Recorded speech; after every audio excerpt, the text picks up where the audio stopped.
To remove or replace system memory, first remove the rear cover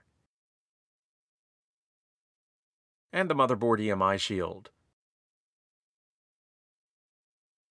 Next, gently pull out on the retaining lever located on each side of the SODIMM memory module.